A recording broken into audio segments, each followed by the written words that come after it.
Okay, these are all things of what? Of high witchcraft. And you go into these different histories, and you can bring it out. You can make 1,000 videos on it, but people will still be into the ways of these philosophers. You can bring it out all you like within these different churches. Okay, with Pastor Porkchop and Bishop Bacon. Okay, how that these days that they look forward to is all about wickedness. It's all about evil. It has these roots within paganism, and the more I don't like it, you can bring the documents, you can bring the history, and these people ain't gonna turn onto Yahweh Shem Yahshai. Okay, because they've joined their hand onto the wicked, and they're gonna be destroyed with their wicked. And really, because from the inception of America, okay, that's how it was set up. It was set up through enchantments, through wickedness, through witchcraft. Okay, so it says there, stand now with thine enchantments, which, with the multitude of thy sorceries, which that TV is a form of sorcery, because it's got a lot of people believing in ideas that they have no business believing in. Okay, it's got a lot of people believing that all nations should come together. It's got a lot of people. It's got a lot of people believing that Jesus is in the name of the Lord. It's got a lot of people believing that Jesus, okay, and the people of Israel was gonna look like Edomites. Okay, that's a high form of witchcraft. Okay, but we also know that too through the book of 2 Maccabees, the 3rd chapter on the 48th verse. It says that what? Okay, and later open the book of the heathens, wherein the heathens sought to paint their own likeness. So they had seen the historical documents that we had. They've seen our history, they've seen our heritage, and they painted their own likeness. And now you got it to where one of the major forms of sorcery and witchcraft, which is that television set or the movie screen, okay, which is in everybody's house, they use that to push forth the agenda that what? That they're the people of the Lord. That really they're the ones that had the covenants given unto them. That they're the ones that was going to receive of what? The blessings that our side is coming to bring. But rather now you're seeing what? You're seeing the Mosai having his men out there teaching the word, and through the teaching of the word, people are waking up to the fact that what? This man's the devil. Okay? He set America up in witchcraft, and he's going to trust in that witchcraft unto the end. Okay? But in trusting in that witchcraft, he was going to be destroyed. Okay? So Isaiah 47 and 13, it says, thou art wearied in the multitude of thy counsels, that thy astrologers, stargazers, and monthly prognosticators stand up and save thee from these things that shall come upon thee. Okay, so the Most High has prophesied of great judgment coming upon Esau, and he's saying, look, go and stand with your, you set it up this way, trust in it then. Okay? Meaning to say it's a rhetorical statement, because if they was going to save thee, they will save thee, but they ain't going to save thee, because even the left-hand side is controlled by Yahweh Shem Yahshai. So they might go to a particular guy, okay, a particular stargazer, and they tell them, look, if you do this, that, and the third, you're going to achieve this, okay? And you're going to see that as they going into establishing their enterprise more and more often, now they're being told, they're being misled, okay? And that was going into the scriptures that we're going to see within Job, where if it says when he's about to establish his kingdom, he's going to be put in straits. Okay, in the fullness of his sufficiency shall he be put in straits. It's going to be difficult for him in the latter times.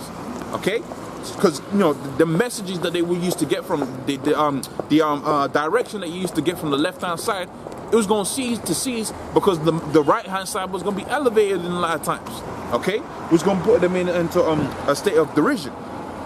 Okay, so let's just finish this up now. It says, let the astrologers, the stargazers, the monthly prognosticators stand up and save thee from these things which shall come upon thee. ICBM nuclear missiles, the Lord coming back and executing vengeance and judgment. Okay, and save thee shall come upon thee. It says, behold, they shall be as stubble, the fire shall burn them, they shall not deliver themselves from the power of the flame. Okay, from the power of the flame. What flame do you think that's going to be, man? Okay, if it's going to be the flame of the Lord's judgment. Okay, they shall not deliver themselves for the power of the flame. They shall not be a coal to warm at, nor a fire to sit before it. Okay, so that's pretty much. Let me just finish the last verse. It says, and they shall be unto thee with himself thou hast labored, even the merchants from thy youth. They shall wander, even one to his quarter, and none shall save thee. And that goes to show you that that's talking about America, because you could couple that with, you can easily couple that with Revelations the 18th chapter, where the scripture says that they shall stand afar. Okay, they shall stand afar, and they wasn't going to deliver you from these different merchants countries that they go up and make business with. They wasn't going to deliver them in that day. Okay, let's just quickly read that. Revelations, the 18th chapter, the 3rd verse, it says, no, let's go to the point.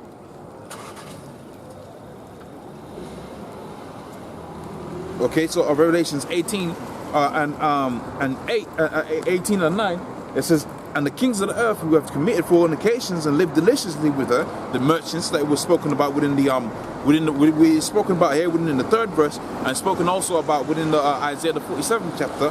Okay, the merchants and the kings of the earth who have committed fornications and lived deliciously with her, and shall bewail her and shall lament for her when they shall see the smoke of her burning, standing afar off, saying, alas, alas, Babylon, the great city, right? For in 1 hour as that judgment comes, and that merchants of the earth shall weep over her, and for no man shall buy her for merchandise anymore. Okay, so that judgment is going to come, but no one's going to help them. Okay, and the scripture says they were going to be standing afar off. Okay, so let's go now to the book of Job, the 20th chapter, and finish up. So we had coupled that point. Okay, we had gone to the book of Isaiah the 47th chapter to couple it with a point that was being made here within the book of Job, the 20th chapter. Okay, knowing that and the beast system that you have out here, okay, spearheaded by America, okay, which is the that woman that sitteth upon the beast. Okay, Revelations the 17th chapter. We had gone to Isaiah the 47th chapter, because Job, okay, the 20th chapter goes into the fact that what? The bones are full of the sin of his youth, that shall lie down with him in the dust. Okay, so the ultimate judgment of was going to come about. Okay, so let's go into this now. Let's finish this up. Job 20 and 12, it says, though wickedness be sweet in his mouth, though he hide it under his tongue, though his spirit forsake it, but keep it still within his mouth, yet his meat is turned into in his bowels, entering it is as the gold's asp. Okay, so what's the take from that? Okay, wickedness is sweet in the mouth of Esau. Okay, it's in his nature to be evil. Okay, you check out the condition of our people. Okay, it's sweet for Esau to have done that. When they look at that, they're not looking at pity, they're looking with great joy. Okay, remember, this is a thing of kings and rulership. Okay, you got a lot of IUIC, you got a lot of guys at IUIC that just want to be kings in the building, but they don't really understand the magnitude of what we're living in. Okay, they want to party and fuss, because really, if there was kings in the building, what would they be looking for? They would be looking for our insurrection against their enemies. Now, we know that you ain't supposed to be doing that on a physical sense. You're supposed to be waiting on your Howard side, and he was going to be the one that was going to do the heavy lifting. But ultimately, if you was a king, and we are a nation of kings and priests, okay, they wasn't going to be looking at it from a standpoint of having a party and having fun, but rather they was going to be looking at it the point of kings, how a king would look at it. Okay, so you check out the situation that we've been in. Okay, and what we had done in the history. You got King David and his men. They take over the Edomites. They completely wipe. They just killed, man, a lot of people, a lot of Edomites. Okay, and you had it to where some of them, you had it to where that seed was kept within the earth for this time we're living in right now. And then you had it to where Esau rise up within the ranks of the Media Persians, Haman the Agagite. And what's his deal? Because he's thinking on a high capacity, and a high mentality. He's got a high functioning mentality about his people. He's remembering what had happened unto his people within the history, and he was looking for vengeance. And what had happened, he had sought to basically destroy all the Jakes that was living amidst the Media Persians. Now that didn't happen at that time, but see, now when they came back now as the Greeks and the Romans and so on and so forth, they had it to where a heavy judgment had come upon the Israelites, and that's because they was thinking as kings. Okay, they was thinking, hold on a minute, within the history, this is what it said about them killing my people. Let's flip the tables. But now we know through the scriptures that we're the apple of the Most High's eye, so we got a heavier portion than the rest of the people. The scripture says that what? That Jacob was going to rule over his older brother, which was Esau. So there are certain things that the Most High allows us to do unto Esau, which ultimately that's going to lead on to what? Unto the complete eradication of Esau. That's not going to befall unto us, because like the scripture says, okay, we're the apple of the Most High's eye. Okay, you go into the book of Revelations, the 18th chapter. What did it say? It says, give unto her a double portion. It doesn't just say balance the scales out. It says give unto her a double portion, the whole nation of Edom. Okay, a double portion unto them. Okay, which goes to show you that the portion of Israel is not like other people, man. Okay, we ain't just receiving retribution. We're receiving retribution and then some. Okay, but the point I was saying that for is, if there was of a kingly mentality, the guys at IUIC, they'll be thinking within that scope and within that frame of how they was going to take down their enemies, and the complete conclusion of that point was going to be what? It's going to be that they can't take down their enemies. He's got the blessing of the sword. There was no army that he was going to raise. And so when you go into the book of Isaiah, the 47th chapter, Esau is in his right mind to think who I am and none else. Because there is no country, there is no army that you can raise up against America that's going to come up and destroy them. But there is a spiritual army that Yahweh Shemai is raising that will just completely outmatch them. Okay, remember the scripture says within the book of Isaiah, the 54th chapter and the 16th verse, pretty much how the Lord said, the scripture says that what? I've created the smith that bloweth of the coals, and he bringeth forth an instrument of his work. But what did he say after that? He says that what? Any weapon that is formed against thee shall not prosper. And this is talking about the Israelites. It also goes into the fact that what? That not the same scripture. I forget the exact placement of the scripture. But how that the Most High was gonna make us a new threshing instrument, having the teeth, and we was gonna beat these nations into powder, man. Okay. And that's so that's the army that the Lord's gonna raise up. So really, when you're thinking about it, these guys are not in their right state of mind. They're talking about how their king's in the building and this, that, and the third. Okay, but they're out there in a state of partying. This ain't the time to party. Okay, you can see that clearly that Esau wants to do something to you, Israelite. You can clearly see that. Okay, you can clearly see that Esau wants to remove the Israelites from the earth, man. Let's go, gang banging music within the Israelite community, telling you to kill your brother. Okay, you got sex robots and this, that, and the third, basically to make your whole family dysfunctional.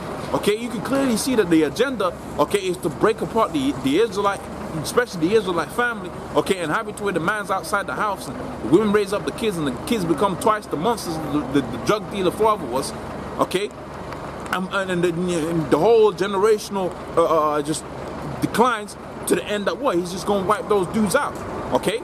But if you was of a kingly mentality, you would see that and you would do something about that. But the only thing that you can do, okay, is to come up back onto Yahweh Shemai outside, and the Lord was going to raise up the army. Okay, the Lord was going to impart you with the spiritual power to come up against the man who had the blessing of the sword. Okay, that's what it comes down to. If a man's got the blessing of the sword, you're going to have to come with a different tactic, man. You got some guys out there, they want to have it to where they fight Floyd Mayweather. But if you ain't got nothing to counteract his defense, okay, if you ain't got it to where your attack, okay, your offense is greater than his defense, you're gonna lose. Okay, the same thing with any basketball team. You got to any sports, rather. You got to where the Golden State now, they're the top team within the National Basketball Association. Okay, they're the top guys. But if you ain't got nothing to counteract that offense, okay, then you're through. And the same thing applies for Esau. If you ain't got nothing to counteract his sword, which is his blessing, which is the reason why really he's become proud, okay, then you have nothing to speak of. Okay, you have nothing to abound of. But see, the Most High's got it to where what? There is something that you could come off of which was gonna be greater than his sword, which was the blessing of these scriptures. Okay, which gonna manifest itself as what? As spiritual power. Hence the scripture that I had quoted earlier, how that the Lord was gonna make us a new threshing instrument, having teeth. Okay, and we was gonna thresh the nations, we're gonna thresh the heathen nations, man. Okay. So back within the book of Job, the 20th chapter, and this is the 17th verse. It says, "He shall not see let's go to the 19th verse, the 17th verse. Okay, it says, "He shall not see the rivers, okay, the floods, the brooks, the honey." So, you got a plan, okay, that you're gonna put forth, and you got a maturity of that plan. And when that plan is fulfilled, then you was gonna see the rivers, you're gonna chill out, you're gonna have the honey, the milk, the bar, all of them different things. Okay? But he wasn't gonna see that, okay? Because like you're gonna see within the scriptures, the Most High was gonna stop him within his tracks, and it was gonna become very apparent that the so-called thing of establishing his enterprise was really establishing the Lord's enterprise. That's what's gonna become very apparent. Okay, because they're so-called setting up a new world order, but really, the Lord's using them to set up his new world order, which is what? The Israelites in rulership, man. Okay, so it says here, that which he hath labored for, okay, NWO, okay, shall he restore? Okay, he shall not swallow it down. According to his substance shall the restitution be, and he shall not rejoice therein, because he hath oppressed and forsaken the poor, because he hath violently taken away a house that he builded not. So, you know, you're talking about the Native American Indians, okay, and how they was living in America in peace until the enemy came. When you're talking about the different countries where Esau went in and took the landmarks down, okay, he took the heritage, really he took our heritage. He calls himself the Jews now. They've taken the heritage of the Negroes, Hispanics, Native Americans, the real Israelites, and they've made that their heritage, okay, which is a fulfillment of this scripture, right, where if it says, because they have violently taken away in the house, they violently took away, they didn't just, have just a bunch of Edomites around the table thinking, sitting down saying, look, how are we going to take over the known world, and okay, let's build a bank and this, that. No, they had violently taken away those things. America was built upon violence. Okay, a lot of people like to forget about that and call this place of a place of glory and this, that, and the third. The same thing with Britain. Britain was taken away by violence. Okay, because you had the original inhabitants of it, and that was taken away by violence. Okay, and all of these places where Esau dwells at, okay, where he calls this is the Edomite cities, most of those countries were set up and taken away by violence. Okay, and the original inhabitants of those lands were pushed out, and in most cases where it was Jake, they was put into slavery, they was put into captivity. Okay, so it says, because he has violently oppressed, furthermore he says, because he has oppressed and violently forsaken the poor, and violently taken away in the house which he built not, surely he shall not feel no quietness. Okay, he shall not save of it that which he hath desired, okay, and they shall none of his meat be left, for no man shall look unto his goods, right, in the fullness of his sufficiency, right, when he's in the completeness and completing steps of that agenda, okay, that Psalms 83 agenda, okay, when he's in the fullness of his sufficiency, shall he be in straits meaning difficulties, okay, shall he be in straits, every hand of the wicked shall be upon him. Okay, and when he is about to fill his belly, the Most High shall cast his wrath upon him, and shall rain it upon him whilst he is eating. And this is the point that I wanted to take when we was reading the book of Jeremiah, the 51st chapter. Okay, so it says here, he shall flee from the iron weapon, okay? He shall flee from the iron weapon, and the bow still shall strike him through. It is drawn, it cometh out of the body, yea, the glittering sword cometh out of the gulls, and terrors are upon him. All darkness is hidden in his secret places. A fire not blown shall consume him. It shall go ill with him that is left in his tabernacles. Let's just finish up here. It says, and the heavens shall reveal his iniquity, and the earth shall rise up against him. The increase of his house shall depart, okay, and his goods shall flow away in the day of his wrath. So this is talking about the judgment that's going to come about by way of the ICBM nuclear missiles, okay? So let's go now back into the book of Jeremiah, the 51st chapter. And this was, we was at the first verse, and I'll probably go into the book of Isaiah, the 13th chapter next. So it says, thus saith the Lord, behold, I raise up against Babylon, and against them that dwell in that, against them destroying wind. So even in this, even in the wickedness that they have trusted in, the enchantments, the sorcery that they have established, and they have trusted in that, the Lord still said that what? That he was going to raise up against Babylon a destroying wind, okay? An insurrection, a division, okay? Amidst how the whole thing was done, the Lord was going to have a spirit of a judgment come upon this place. That's the only best way I can word it right now, okay? So, and I raise up against Babylon and them that dwell in amidst of them a destroying wind. Okay, and I'll send unto Babylon fanners, and they shall fan her. So this is really, this is Babylon is America, but we know all the countries that are joined with America is going to receive about the same or similar judgment. Okay, because they're ruled in the same amount of wickedness, the same amount of pride, and we know it's the same people. Okay, so it says there, against him that bendeth the bow. Okay, you're right there.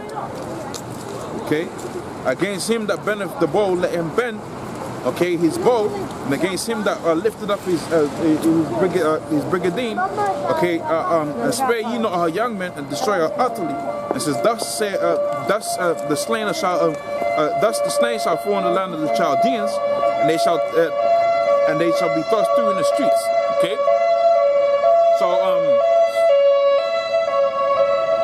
So now let me finish up within Isaiah the 13th chapter now. Okay, I believe probably got like an hour left or something.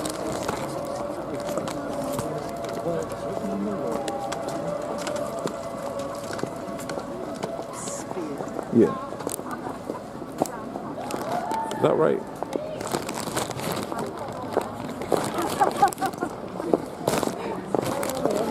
Yeah, about 40 minutes left. So maybe go into another topic. So let's go into the book of Isaiah the 13th chapter now, which I said I was going to get. And this is all. This will finish up this point, and I'll switch gears. So Isaiah 13:1, it says, "But the burden of Babylon, which the son of Amos, the son of Isaiah, Amos, the son of Isaiah, did see, it said, lift ye up a banner, okay, upon the high mountain, exalt the voice unto them, okay, and shake the hand, that they may go into the gates of the nobles." It says, "I've commanded my sanctified ones, my sanctified ones, I've called my mighty ones, even them that rejoice in my highness. The noise of a multitude in the mountains, a tumultuous noise, the noise of kingdoms gathered together, for the Lord of hosts mutters out the host of battle."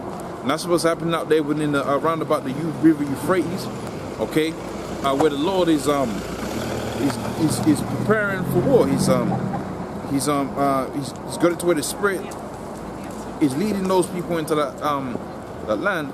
So I'm trying to get a precept here to corroborate that. The Lord's got it to where the Lord's gathered all of them nations within that land right now. Okay. Basically to fulfill his agenda. Okay. So Joel the 3rd chapter and the 1st verse. She says, "For behold, in those days and in that time,